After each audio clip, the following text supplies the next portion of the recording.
Good evening. My name is Robert Branson, and I'd like to talk to you about 18-year-olds versus 21-year-olds.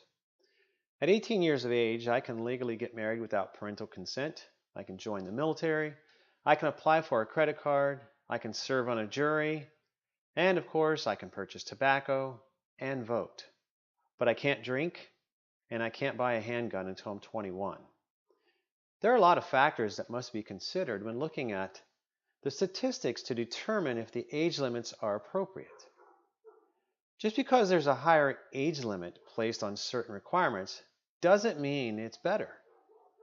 I currently serve in the U.S. military and have for over 20 years, and I've been around the world several times.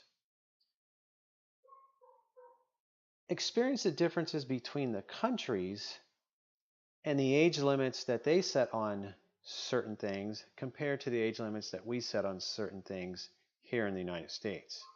Now, I understand every country has their own problems, but when it comes to comparing to others, the true legal age to become an adult seems to be fluctuating only in the US. How can one be mature enough to die for their country, vote for the leaders of their country, and decide the fate of another human being, but not responsible enough to have a few drinks or have the ability to protect the life of their families? If we compare this to other countries or think this 2 or 3 years makes a difference, the truth is astounding. Depending on the statistics and where they come from, can tell completely a different story. The CDC indicates the 21-year-old minimum legal drinking age has reduced the number of underage drinking fatalities. But they don't really publish the numbers or make them readily available of 21-year-old fatalities. These numbers are alarming. Also, the numbers published for children being involved in gun violence is misleading. They include gang activity. Since the passing of the National Minimum Drinking Age Act, the NMDAA, in 1984, all states have abided by the legal age of 21. Although every state has the right or reserves the right to set their own drinking age, they don't. They stick to the 21 because the federal government says we're going to take away some money that you can use on your roads if you don't abide by our 21-year-old age. Raising the minimum drinking age to 21 was only one of 39 considerations or recommendations that was given back in 1984 to help offset the epidemic of fighting the drunk driving. Now, Americans know we have a drinking age of 21, but do they know the real truth? Research statistics paint a different picture in comparison to what is relayed through reports and the media. According to the CDC statistics, the legal age of 21 has delayed the fatalities normally associated with 18, 19, and 20-year-olds until 21, 22, and 23 years old.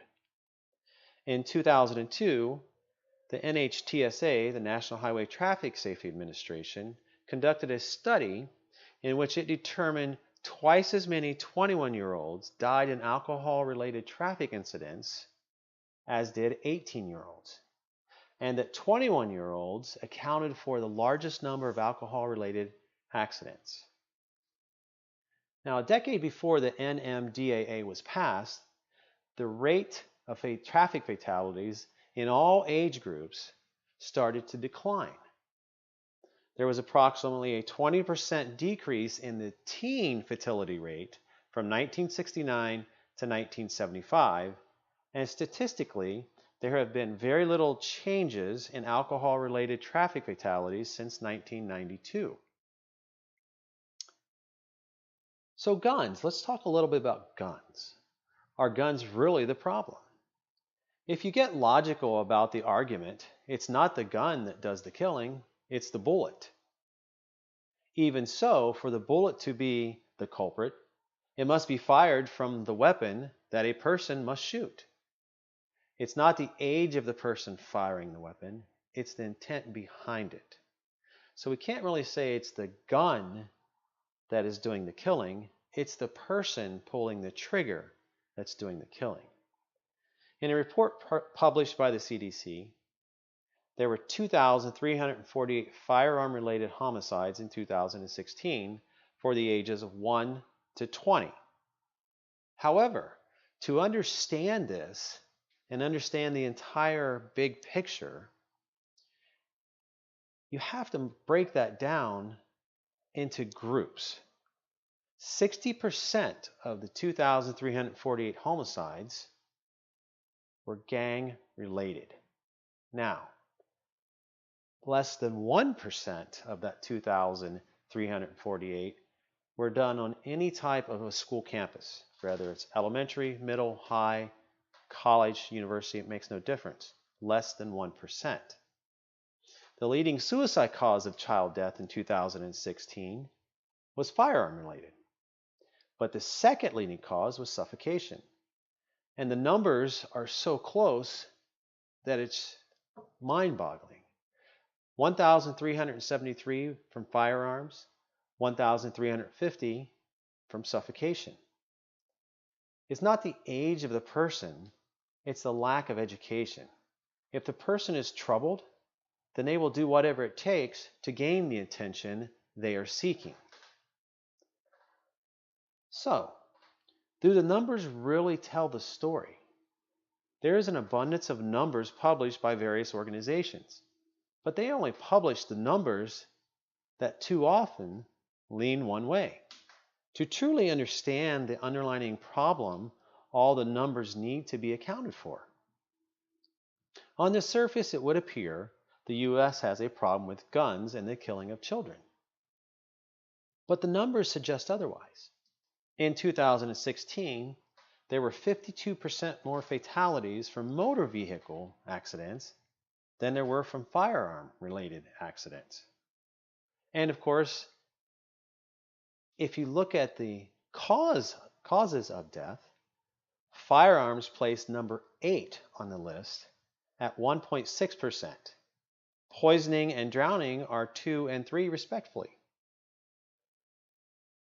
There are reports about how race plays a role in the numbers, but what they fail to report is how many of the Black and Latino deaths are gang-related. This isn't an excuse, it's the facts. And until the numbers are reported in a manner that explains all the factors, they cannot be a true understanding of the problem. Yes, it's true, our children are the future of existence.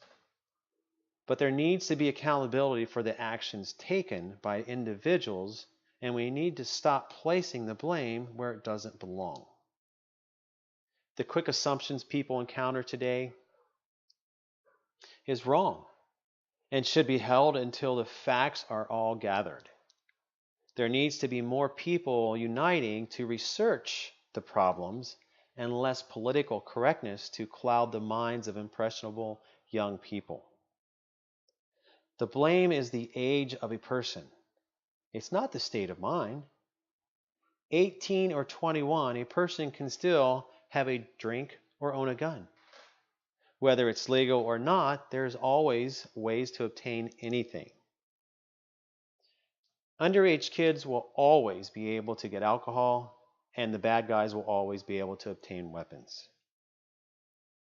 How can we ask someone to defend our country, and on the other hand, forbid them from defending their family? How can we believe an 18-year-old individual is mature enough to decide the fate of another individual, but not mature enough to know when to say enough is enough? The answer is simple. We shouldn't have to.